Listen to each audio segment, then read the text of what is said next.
moi, le chamanisme, c'est plus un état d'esprit, c'est un souci du tout le temps.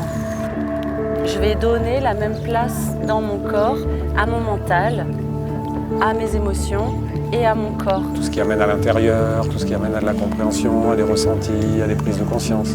Ça tourne autour de la capacité de pouvoir débrancher le mental pour rentrer dans une autre dimension de l'être. Pour moi, c'est des clins d'œil du quotidien, tout le temps. La magie, elle est partout. C'est rester connecté suffisamment pour pouvoir suivre la magie qui se présente.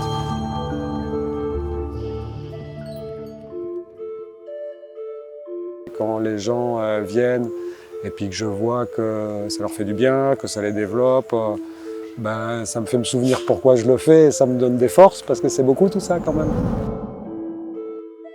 Les rencontres chamaniques, c'est 200 personnes qui se réunissent pour pratiquer des activités qui tournent autour du développement personnel, du chamanisme ancestral, je veux dire de l'animisme.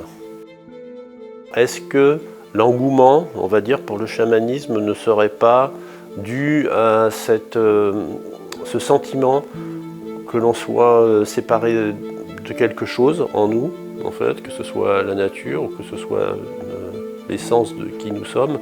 Il y a beaucoup de traditions à travers le monde qui peuvent être parfois extrêmement différentes. Ça tourne autour de la transe, la capacité de pouvoir débrancher le mental pour rentrer dans une autre dimension de l'être. Et en fait, c'est ça le but, c'est de permettre aux gens d'exprimer les émotions et de les rencontrer, mais d'une façon qu'ils ne connaissent pas.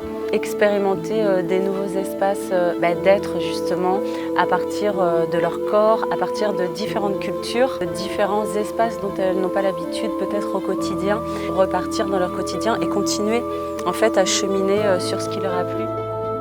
Dès qu'on embarque dans le chamanisme, on est obligé d'aller vers quelque chose qui n'est pas palpable, pour lequel il faut croire. Le but des rencontres chamaniques, c'est d'avoir un panel d'approche de la connaissance de soi. Et après, chaque tradition nous permet de l'approfondir. Dire que quoi que vivent les personnes qui viennent là, même si c'est une découverte ou même si c'est pour goûter quelque chose, il y a quand même des espaces qui s'ouvrent. Dans le chamanisme, ça touche à beaucoup de choses en fait. Il y a des chemins différents, mais c'est maintenir son énergie pour donner son meilleur à chaque instant.